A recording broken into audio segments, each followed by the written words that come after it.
کون ہو تم؟ تانیہ نے وضاحت طلب انداز میں پوچھا۔ میں کالا چراغ ہوں، وہ بولا۔ اوہ اچھا، تو وہ آپ ہیں؟ تانیہ کے لہجے میں پہچان کی جھلک تھی۔ اب تک میں آپ کے بارے میں سنتی رہی تھی، آج دیکھ بھی لیا۔ میں اس صحرا میں تمہیں خوش آمدید کہتا ہوں، میں ایک عرصے سے تمہاری آمد کا منتظر تھا۔ کیوں آخر؟ تانیہ نے پوچھا۔ یہی بتانے کے لیے میں نے تمہیں اندر جانے سے روکا ہے، اس نے جواب دیا۔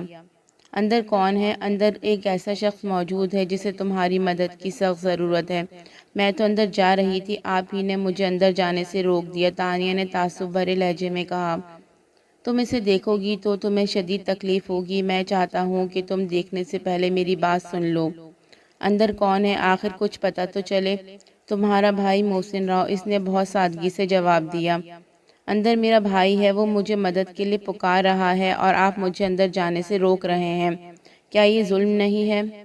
مجھے اندر جانے دیں، میں اپنے بھائی کو دیکھنا چاہتی ہوں، وہ بے چین ہو کر بولی۔ تمہارا بھائی اندر جس حالت میں ہے، اسے دیکھ کر تمہیں دکھ ہوگا، کالے چراغ نے کہا۔ آپ مجھے اندر جانے دیں، تانیہ نے ضد کی۔ تم اندر نہ جاؤ، میرے ساتھ آؤ، وہ جانے کے لیے مڑا۔ وہ کسی کی قید میں ہے۔ قید میں؟ وہ پریشان ہو کر بولی۔ کس نے قید کیا ہے میرے بھائی کو؟ بقا نے۔ کالے چراغ نے قید کرنے والے کا نام بتایا۔ یہ بقا کون ہے؟ کس کا نام ہے؟ کون ہے یہ بقا؟ یہ سب یہیں کھڑے کھڑے معلوم کر لو گی یا میرے ساتھ کہیں چل کر بیٹھو گی؟ مجھے کہاں جانا ہوگا؟ میرے ساتھ میری بستی میں، اس نے جھونپڑی کی ایک جانب بڑھتے ہوئے کہا۔ تانیہ کا اگرچہ جانے کو جی نہیں چاہ رہا تھا، وہ اپنے بھائی کا نام سن کر بےکل ہو گئی تھی۔ وہ جھونپڑی میں گھس کر اپنے بھائی کو دیکھ لینا چاہتی تھی، اپنے بھائی کی خاطر ہی تو اس نے یہ پراسرار سفر اختیار کیا تھا، لیکن کالے چراغ نے جس انداز میں گفتگو کی تھی، اس سے معاملے کی سنگینی کا پتہ چلتا تھا، لہٰذا اس نے سوچا کہ ضد کر کے معاملے کو بگاڑنے سے بہتر ہے وہ حالات کو سمجھنے کی کوشش کرے۔ کالا چراغ اسے کچھ بتانا چاہتا تھا تو کیا اس کی بات سن لی جائے، آگے جو ہوگا دیکھا جائے گا۔ وہ اس کے پیچھے چل پڑی۔ کالا چراغ جھونپڑی کی پشت پر پہنچ کر جھونپڑی سے کچھ فاصلے پر جا کر رک گیا۔ کھڑے ہو کر اس نے دونوں ہاتھ پروں کی طرح پھیلائے، سورج کی طرف اس کی پشت تھی۔ زمین پر اس کا سایہ لمبا ہوتا جا رہا تھا۔ ہاتھ پھیلا کر اس نے تانیہ سے مخاطب ہو کر کہا، ترکش میرے سائے پر آ جاؤ۔ تانیہ جیسے ہی اس کے زمین پر پڑتے سائے میں داخل ہوئی، اسے شدید حدت کا احساس ہوا، جیسے وہ کسی بھٹی میں جھونک دی گئی ہو۔ یہ احساس چند سیکنڈوں کا تھا۔ جیسے ہی اس کے حواس بحال ہوئے، اس نے خود کو ایک کھنڈر میں پایا۔ جہاں وہ کھڑی تھی وہاں سے سیڑھیاں شروع ہو رہی تھیں، یہ سیڑھیاں نیچے اتر رہی تھیں۔ سیڑھیوں کے آخر میں اسے ایک در سا نظر آ رہا تھا۔ کالا چراغ آہستہ آہستہ وہ سیڑھیاں اترتا جا رہا تھا۔ چند سیڑھیاں اترنے کے بعد اس نے پلٹ کر دیکھا، تانیہ بھی اوپر ہی کھڑی تھی۔ اس نے ہاتھ کا اشارہ دیا اور بولا، آؤ۔ تانیہ اس کی تقلید میں سیڑھیاں اترنے لگی۔ یہ سیڑھیاں کافی گہرائی میں نیچے تک چلی گئی تھیں۔ سیڑھیاں اتنی چوڑی تھیں کہ 4-5 آدمی بیک وقت اتر سکتے تھے۔ سیڑھیوں کے دونوں طرف پتھروں کی دیوار تھی۔ جہاں سیڑھیاں ختم ہو رہی تھیں اس کے سامنے بھی دیوار تھی۔ سامنے والی دیوار کے ساتھ ایک چوڑا در دکھائی دے رہا تھا۔ کالا چراغ اس در میں داخل ہو کر غائب ہو چکا تھا۔ تانیہ اس سے 8-10 سیڑھیاں اوپر تھی۔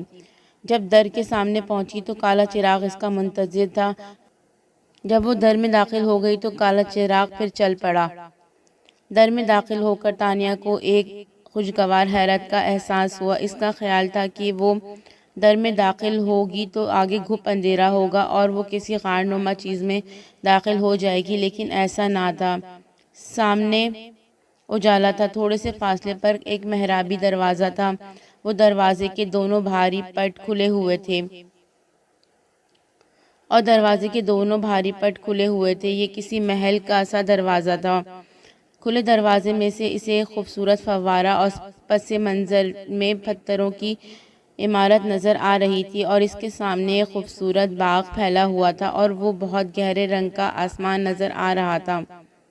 جب تانیہ دروازے سے گزر کر اندر پہنچی تو اسے احساس ہوا کہ وہ بہت بڑے میدان میں آ گئی ہے۔ سامنے ایک بڑی عمارت تھی، اس کے بعد در ہی در تھے، یہ شاید گھروں کے دروازے تھے۔ ایک طرف اسی طرح کے گھر تھے اور درمیان میں ایک بہت خوبصورت سبز باغ تھا۔ ابھی تک اسے ایک بھی آدمی نظر نہیں آیا تھا۔ کالا چراغ سامنے والی بڑی عمارت کی طرف بڑھ گیا تھا۔ اتنی بڑی جگہ، اتنی خوبصورت جگہ اور ایسی ویران، آدمی تو آدمی، یہاں تو کوئی پرندہ بھی نہیں تھا۔ تانیہ نے چاروں طرف نظریں دوڑاتے ہوئے پرتجسس لہجے میں کہا، دیکھنا چاہتی ہو؟ ہاں دیکھنا چاہتی ہوں، یہاں کچھ ہے دیکھنے کو؟ بہت کچھ ہے، کالے چراغ نے مسکرا کر کہا۔ اپنی آنکھیں بند کرو ذرا۔ یہ کہہ کر اپنے ہاتھ کا سایہ اس کے سر پر ڈالا۔ تانیہ نے اس کی ہدایت کے مطابق آنکھیں بند کیں تو اس کے ہوش اڑ گئے۔ اس نے گھبرا کر آنکھیں کھول دیں۔ اس نے ایک بند آنکھوں سے ایک ہوشربا منظر دیکھا۔ چاروں طرف بڑی بڑی چمگادڑیں نظر آ رہی تھیں اور کچھ الٹی لٹکی ہوئی تھی، ہلکی روشنی تھی، ایک بہت بڑا غارنما ہال سا تھا۔ آنکھیں کھولیں تو پھر وہی خوشگوار منظر تھا، چمکیلی دھوپ، خوبصورت سا باغ، چاروں طرف در اور بالکل سناٹا۔ یہ کیا تھا؟ یہ کیا تھا؟ تانیہ نے حیران ہو کر پوچھا۔ اپنی آنکھیں دوبارہ بند کرو۔ کالے چراغ نے اس کی بات کا جواب دینے کی بجائے ہدایت کی، اور اس مرتبہ اس نے اپنا ہاتھ کا سایہ اس کے سر پر نہ ڈالا۔ وہ بے حس و حرکت کھڑا رہا۔ تانیہ نے اس کی ہدایت کے مطابق ڈرتے ڈرتے دوبارہ آنکھیں بند کیں تو اسے اندھیرا نظر نہ آیا۔ اس نے فوراً آنکھیں کھول دیں اور بولی، اب تو کچھ نظر نہیں آیا؟ پھر دیکھنا چاہتی ہو؟ کالے چراغ نے مسکرا کر پوچھا۔ نہیں، تانیہ نے خوفزدہ ہو کر کہا۔ لیکن یہ تھا کیا؟ آؤ میرے ساتھ۔ کالا چراغ آگے بڑھنے لگا، اور اس منظر کو فریب نظر سمجھ کر بھول جاؤ۔ آئندہ اس طرح کی فرمائش ذرا سوچ سمجھ کر کرنا۔ یہ ہماری بستی ہے، ہماری دنیا ہے، یہاں وہ ہوتا ہے جو وہاں نہیں ہوتا۔ پتہ نہیں وہ کیا کہہ رہا تھا، اسے کیا سمجھانا چاہتا تھا۔ تانیہ نے اس سے الجھنا مناسب نہ سمجھا اور خاموشی سے اس کے پیچھے چلنے لگی۔ فوارے سے گزر کر وہ لوگ بڑی عمارت کے دروازے پر پہنچ گئے۔ یہ بڑے بڑے سرخ پتھروں کی عمارت تھی، بالکل سیاہ چمکیلا دروازہ تھا اور اس پر جا بجا پیتل کی میخیں لگی ہوئی تھیں۔ اسی بڑے دروازے میں ایک چھوٹا دروازہ تھا۔ کالے چراغ نے چھوٹے دروازے کو پیچھے دھکیلا تو وہ کھل گیا اور وہ اس دروازے سے اندر داخل ہو گیا۔ تانیہ کو اپنے پیچھے آنے کا اشارہ کیا۔ وہ اس کے پیچھے پیچھے دروازے میں داخل ہو گئی۔ اس عمارت میں بھی سناٹا تھا، ایک آدمی بھی اسے نظر نہیں آیا تھا، لیکن اب اس میں کوئی سوال کرنے کی ہمت نہیں تھی۔ جانے جواب میں کالا چراغ اسے کیا دکھا دے۔ وہ خاموشی سے اس کی تقلید کرتی رہی، یہاں تک کہ وہ ایک کمرے میں داخل ہو گئی۔ ایسے کمرے اس نے تاریخی ڈراموں میں دیکھے تھے۔ ایسا کمرہ کسی بادشاہ ملکہ کا ہوتا تھا۔ اونچی اونچی مسندیں، سرسراتے ہوئے بڑے بڑے پردے، فانوس قالین۔ کمرے میں داخل ہو کر کالے چراغ نے اسے ایک کرسی پر بیٹھنے کا اشارہ کیا اور خود بھی دوسری کرسی پر بیٹھ گیا۔ تم نے اونٹنی پر ایک تھکا دینے والا طویل سفر طے کیا ہے، کچھ دیر آرام کر لو، میں تمہارے ناشتے کا بندوبست کرتا ہوں۔ یہ کہہ کر وہ اٹھ گیا اور اس کا جواب سنے بغیر کمرے کے اندرونی دروازے سے باہر چلا گیا۔ وہ واقعی بہت تھک گئی تھی، اس کا انگ انگ دکھ رہا تھا، بھوک سے زیادہ اسے نیند ستا رہی تھی۔ وہ کرسی سے اٹھ کر ایک کونے میں پڑے بڑے سے چھپر کھٹ کی طرف بڑھی، اور وہ جب اس پر لیٹی تو ایسا لگا جیسے گلاب کی پتیوں پر لیٹ گئی ہو۔ اس قدر نرم ملائم بستر تھا، اس کے تکیے مہک رہے تھے۔ بستر پر لیٹتے ہی اس کی آنکھیں بند ہونے لگیں۔ وہ سونا نہیں چاہتی تھی، کیونکہ کالا چراغ ناشتے کا بندوبست کرنے گیا تھا، وہ آتا ہی ہوگا، لیکن نیند نے اسے مزید کچھ سوچنے کی مہلت نہ دی، اسے اپنی آغوش میں لے لیا۔ کالا چراغ جب ناشتے کی کشتی لے کر آیا تب تک تانیہ گہری نیند سو چکی تھی۔ کالے چراغ نے معنی خیز مسکراہٹ کے ساتھ سوتی ہوئی تانیہ کو دیکھا، کشتی میز پر رکھی اور خاموشی سے دروازہ کھول کر باہر نکل گیا۔ تانیہ بہت تھکی ہوئی تھی، وہ دوپہر تک سوتی رہی۔ پھر جب اس کی آنکھ کھلی تو اس نے اپنے آپ کو ایک غیر مانوس کمرے میں پایا۔ اس کی نظر سب سے پہلے چھت پر لٹکے بڑے سے فانوس پر پڑی، پھر اس نے چھپر کھٹ کو دیکھا۔ حواس بحال ہوئے تو اسے یاد آیا کہ وہ کہاں ہے۔ اسے سوتے ہوئے شاید بہت دیر ہو چکی تھی۔ وہ ہڑبڑا کر اٹھی، سامنے میز پر کئی کشتیاں رکھی تھیں۔ وہ میز کے نزدیک آ گئی تو اس نے دیکھا کہ ایک کشتی میں ناشتے کا سامان ہے، دوسری کشتی میں کھانا ہے، تیسری کشتی میں کچھ پھل ہیں، ایک کشتی میں پانی اور گلاس رکھے ہیں۔ تب اسے احساس ہوا کہ ناشتے اور دوپہر کے کھانے کا وقت گزر چکا ہے۔